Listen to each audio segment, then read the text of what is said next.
It started as a shortcut, just a walk through the forest. Nothing strange, nothing scary. At least, that's what I told myself. The main trail was crowded, too loud, too slow.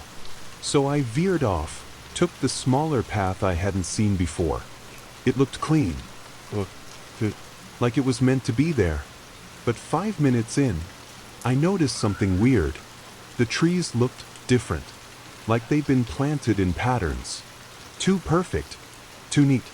I looked back to check the way I came, but the trail behind me was gone. Not hidden, not overgrown, just gone. I thought I'd made a mistake. Maybe I turned the wrong way. Maybe I wasn't paying attention. I kept walking, expecting to find the main path again, or at least hear the road. But the deeper I went, the quieter it got. No wind, no birds, just the sound of my footsteps and my breathing. Then I saw something. A wooden sign nailed to a tree. Old, faded, almost falling apart. One word carved in. Welcome. I laughed nervously, tried to shake the chill running down my spine. Probably just someone's idea of a joke. But as I turned to leave, the path behind me had shifted again. It was different, wider now, curving left instead of right. It didn't lead out. It led deeper. And that's when I realized this wasn't a shortcut. It was a trap. And I had already entered. I told myself not to panic. People get lost in the woods all the time. That's what phones are for, right? Compass. I pulled mine out. No signal. Of course. But I'd just follow the path I was on. Find a road, a fence, maybe even a ranger's post. Something. But the trail kept changing. Every few steps, it curved differently, bent at weird angles. I'd turn around to double check, and it didn't look the same anymore. Trees moved. Rocks that weren't there before suddenly appeared. Roots twisted across the path like they were trying to trip me. It felt like walking through a maze that didn't want me to leave. I started marking trees. Scratched an X into the bark with my keys. After 20 minutes, I saw the same mark again. Same tree. Same scratch. I'd been walking in a circle, but I never turned. I was sure of it. Then I noticed something worse. There were 2 XS now. One fresh, and one older. I never made the first one. Someone else had. Someone else had been here. Or maybe someone else still was. And that's when I heard it. A twig snapping. Close. Too close. I spun around. No one. Just trees. Shadows. But I knew I wasn't alone. Something was out here with me, and it was getting closer. I started walking faster. Not running. Not yet. Running in the woods without knowing where you're going? That's how you get hurt. That's how you don't come back. But something was behind me. I could feel it, like eyes pressing into the back of my neck. I tried to stay calm. Deep breaths. Slow steps. Then I saw movement. Not big. Not loud. Just a flicker. Between 2 trees, far off the path. It looked like a person. Only for a second. Then gone. Called out, "Hello." Nothing. Just the echo of my own voice. Bouncing back through the forest like it didn't belong. That was mistake number 1. Letting it know I was scared. Mistake number 2. I followed it. I left the path. Even though I knew I shouldn't. But curiosity is stronger than fear sometimes. And fear whispers, maybe that person knows the way out. I pushed through branches, stepped over logs, eyes scanning every shadow. Then I found something strange. A clearing, perfectly round, silent, still, in the middle, a wooden bench. Weathered, but not broken, like it had been waiting for someone. I didn't sit down. I just stood there, looking at it, feeling this heavy pressure in my chest.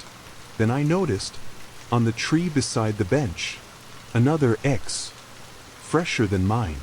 But this time, it wasn't carved. It was drawn. In red. And it was dripping. It wasn't paint. I didn't want to believe it at first, but I leaned in, too close, and saw it. It was thick. Still wet. It was blood. That's when my body finally caught up with my brain. I stepped back, almost tripped over a root, heart pounding in my ears louder than the wind. But there was no wind. The air was completely still, like the forest was holding its breath. I looked around the clearing. No movement, no sound, no sign of anyone else. But that red X. It was a message, or a warning, and it wasn't meant for just anyone. It was meant for me. I turned to leave, to go back the way I came, but the trees behind me were closer now, like they'd moved while I wasn't looking. The path I took into the clearing was gone. No broken branches, no footprints, nothing. It was like the forest had erased me. I stood there, spinning in slow circles, trying to find anything familiar. Then I saw something else.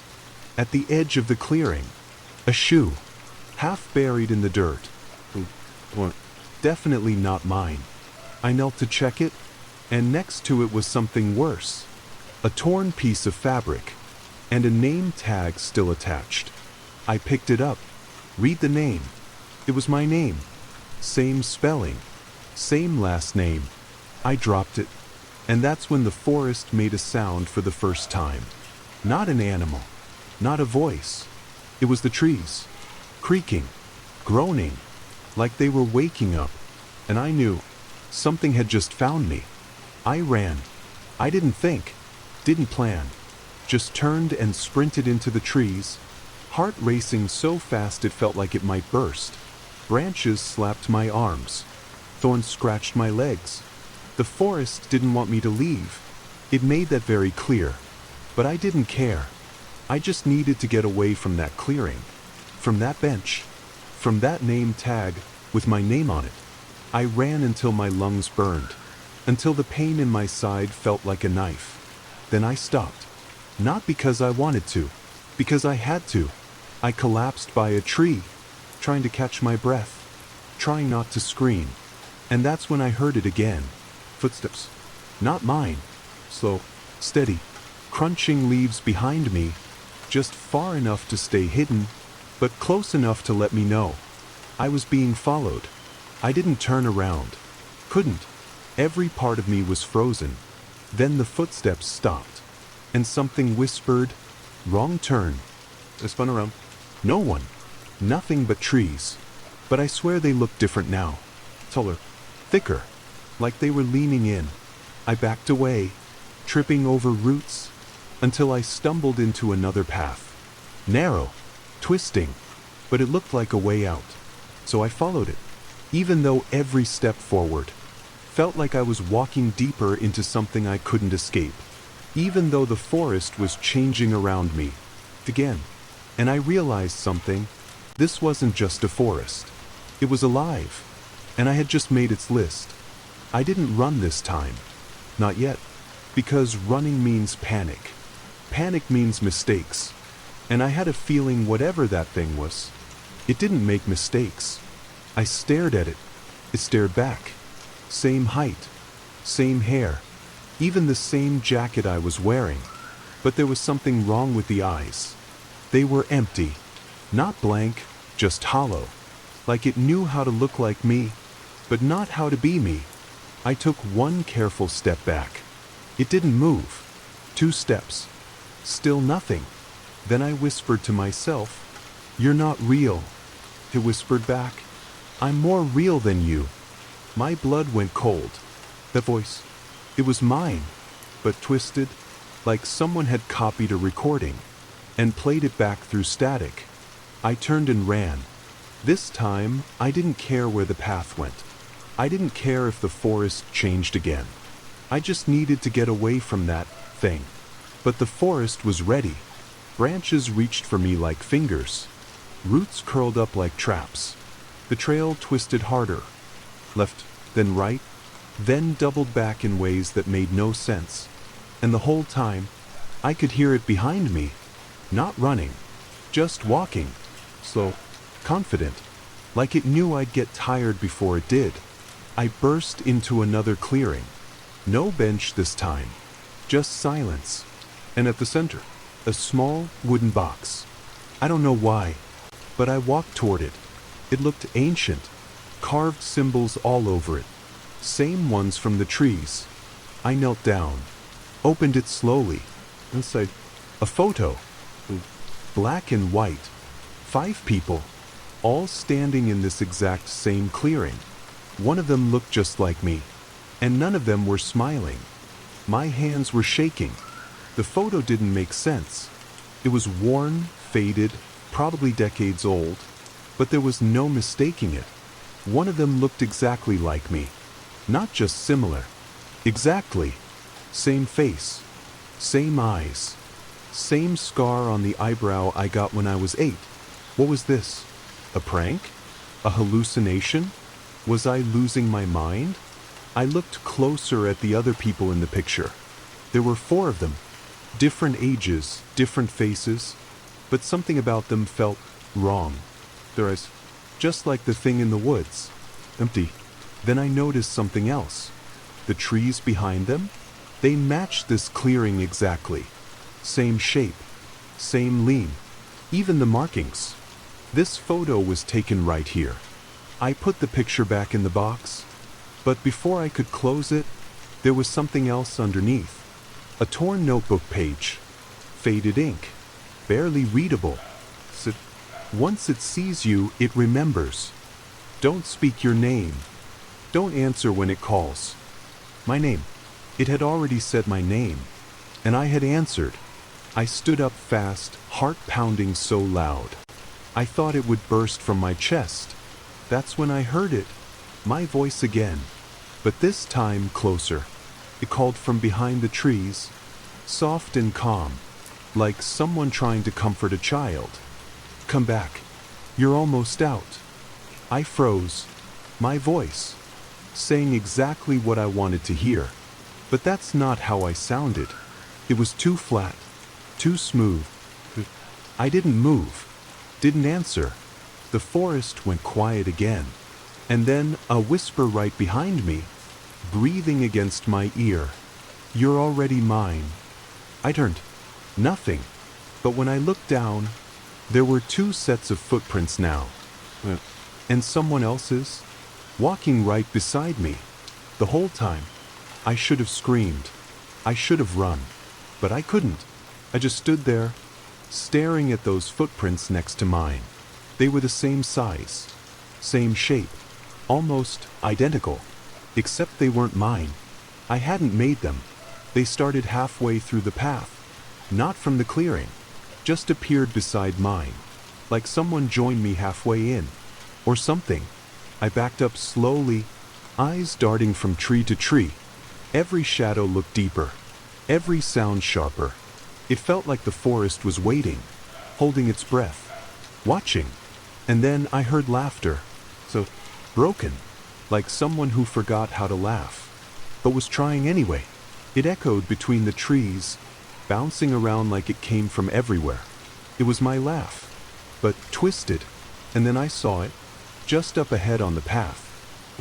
Standing there, perfectly still, same clothes, same face, except the smile. Too wide, too forced. It lifted its hand and waved. I didn't wave back. I took a step back. It took a step forward, turned to run, but the path behind me? Gone. Not overgrown, just gone, swallowed by the forest, like it was never there. I turned back.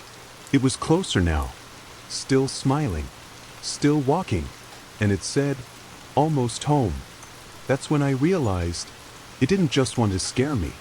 It wanted to replace me.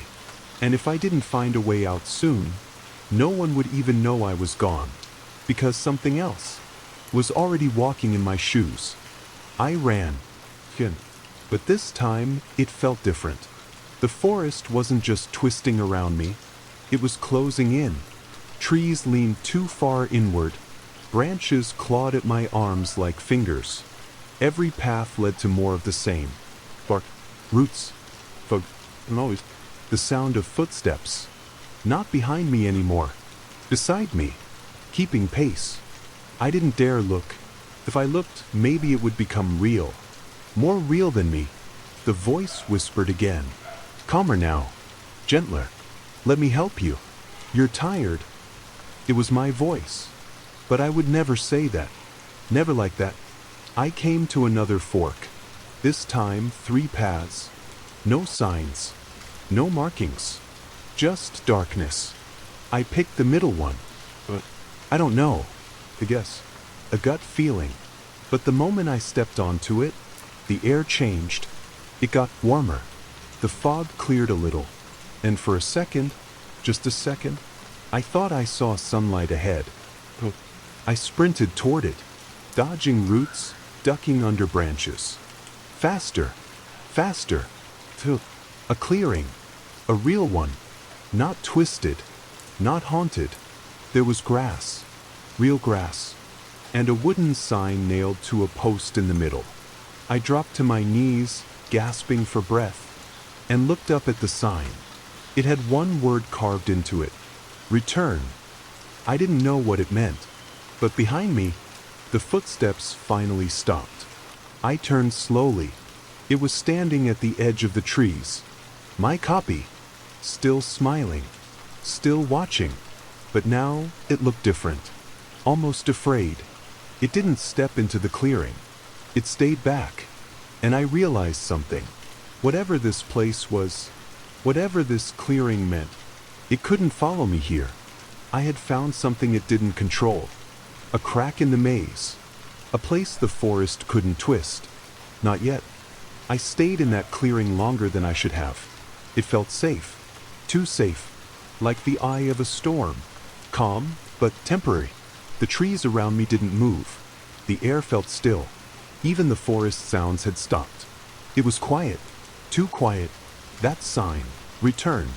I kept staring at it, hoping it would explain itself. Return where? To the entrance? To my life? To myself? Then I noticed something strange. On the back of the sign, scratched in small, shaky letters, a name. My name. But I hadn't written it. The letters were old. Faded. Worn down by time and weather. Someone had been here before. Someone like me. And they hadn't made it out. I stood up, looked around the clearing again, tried to see if there was any path leading forward. Just one. Narrow. Lined with tall, straight trees. Different than before. These ones looked untouched. No carvings. No markings. I stepped onto it, and the moment I did, the forest reacted. The wind picked up. Leaves spun around me in wild circles. And behind me, I heard it scream. Not like a person. Not even like an animal. Like something ancient. Something that didn't know what pain was. Until just now. I didn't stop. I walked fast. Each step felt heavier, like gravity was fighting me. But I kept moving. And slowly, I started hearing sounds again. A bird. The rustle of a squirrel. Whined through normal trees. A fence. Rusted. Familiar. And just beyond it, a road. I couldn't believe it. I ran. Climbed over the fence. Scraped my hands on the wire. But didn't care. My shoes hit pavement. Real pavement. And for the first time in what felt like forever, the forest was behind me. But the second I turned back to look, the path was gone. Only trees. Like nothing had ever been there. But I know what I saw. And I know what followed me. Because when I got home later that night, my front door was already unlocked. At first, I thought maybe I forgot. Maybe I left the door unlocked when I rushed out. But I don't forget things like that. Not since I moved here. Not since the break-in last year. I told myself it was nothing. Just nerves. Forest paranoia following me home. I walked in slowly, turned on every light, room by room. Nothing was out of place. Nothing stolen. No signs of a break-in. Except the air. It felt wrong. Too still. Too cold. Like the whole house had been holding its breath. Waiting for me to return. I locked the door behind me. Deadbolt. Shit. sat on the couch, still wearing my shoes, and just listened. Silence. A creak upstairs. Floorboards. Slow. Heavy. I froze. There was no one else supposed to be here. I live alone.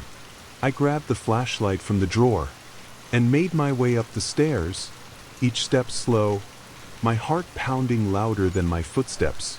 The hallway was dark, longer than I remembered. I opened the bedroom door. Empty. Bathroom. Nothing. Then I reached the spare room. I never use it. It's just for storage. The door was open, just slightly. It had been closed that morning. I was sure of it. I pushed it open. Boxes. Old clothes. Nothing unusual. Until I looked at the mirror in the corner and saw my reflection blink. But I hadn't. I stepped closer. So did the reflection. Same face. Same eyes. Same exhausted look. Except it was smiling. And I wasn't. I backed away. The reflection didn't. It stayed there, grinning through the glass, like it had been waiting all this time. Not in the forest. Not in the dark. I slammed the door shut, locked it, like that would help. It was just a mirror, but what I saw inside wasn't me. It looked like me, but that smile didn't belong to my face. That stillness behind the eyes. It was too empty, too patient. I backed away slowly, hands shaking, mind spinning. How long had it been in there? Had it followed me? Or had it always been here? The lights flickered. Then one by one, they shut off. Like someone walking through the house, snuffing them out, step by step. I ran, grabbed my phone. Even though I charged it last night, tried the wall switch, nothing. Power gone. That's when the whisper came. From behind the spare room door. I like your life. The same voice. My voice. But softer. Wrong. I ran downstairs, grabbed the flashlight again, and made for the front door. Still locked. But outside the window. Standing in the yard. So still. So calm. Wearing the same clothes I had on in the forest. That's when I knew. It hadn't followed me home. I'd left it behind. And now it wanted to finish what it started. It didn't just want to haunt me. It wanted to replace me. And if I wasn't careful, no one would ever know the difference. You said, I didn't sleep that night. How could I? Every creak in the walls, every shifting shadow, felt like it moving closer. But I had a plan. At least I thought I did. I waited until the sun came up, even though the house still felt cold, like sunlight had stopped meaning anything. I packed a bag, just essentials, clothes, flashlight, and I left. Didn't even lock the door behind me, because what was the point? I was already inside. I drove for hours. No map, no destination, just distance. But the farther I went, the more I realized something strange. Every time I looked in the rearview mirror, my eyes looked off. Just for a second.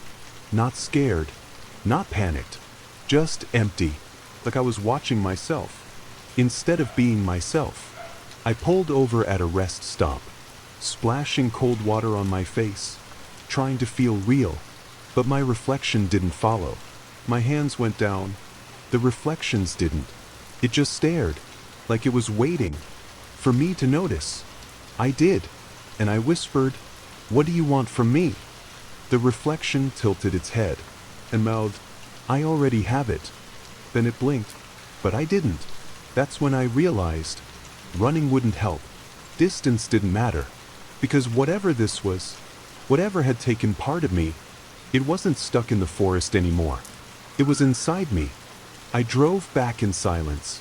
No music, no podcasts, just the hum of the road and my thoughts unraveling. It wasn't over. Running had only bought me time, because whatever it was, this thing that looked like me, spoke like me, smiled like me, It had gotten into my reflection, into my mind, and now it was wearing my skin from the inside. I reached home before sunset. The house looked the same. Too normal. That was the scariest part. I stepped inside, and everything was exactly where I left it. Jacket on the chair, shoes by the door, keys in the bowl. But the mirror in the hallway was covered with a blanket I didn't put there, and taped to it was a note, written in my own handwriting. Don't look. He's almost done. Almost done? What did that mean? Replacing me? Finishing what he started in the woods? I ripped the blanket off the mirror, and there he was. But not me. The eyes were colder, the smile wider, and behind his reflection, I could see the forest. Even though I was standing in my hallway, I stepped back. So did he. I turned. He didn't. Then he raised his hand, pressed it against the inside of the glass, and whispered, "Just let go." And for a moment, a terrible thought crossed my mind. What if I did? What if life was easier that way? No fear, no questions, no fight. But I couldn't. I wouldn't, because I was still me, and he was still trying to steal that. This wasn't over, but I finally knew what I had to do.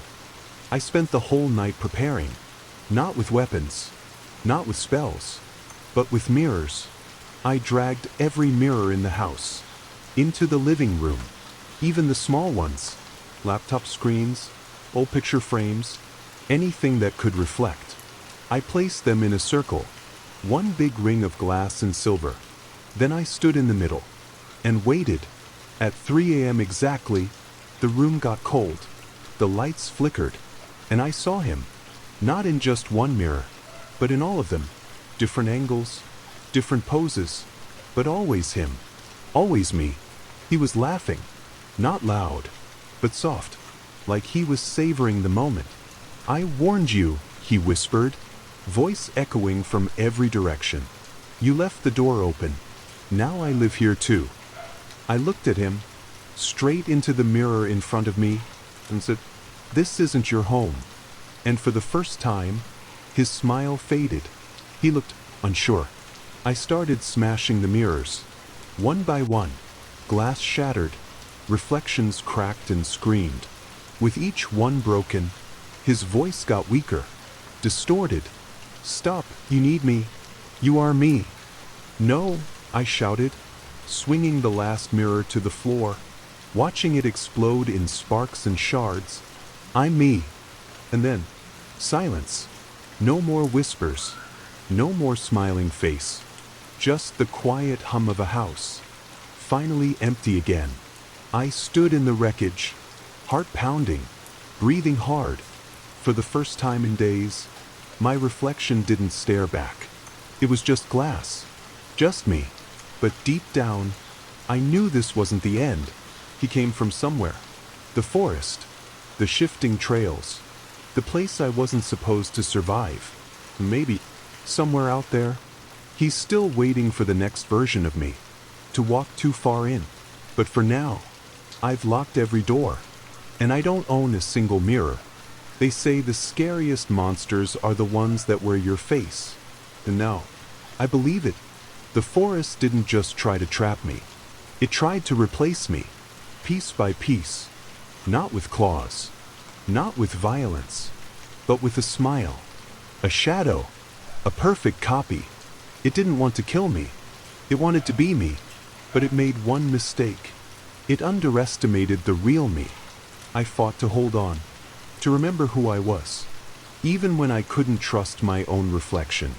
And if you're hearing this, if you ever walk into the woods and feel the trail shift, turn back. Don't look at your reflection.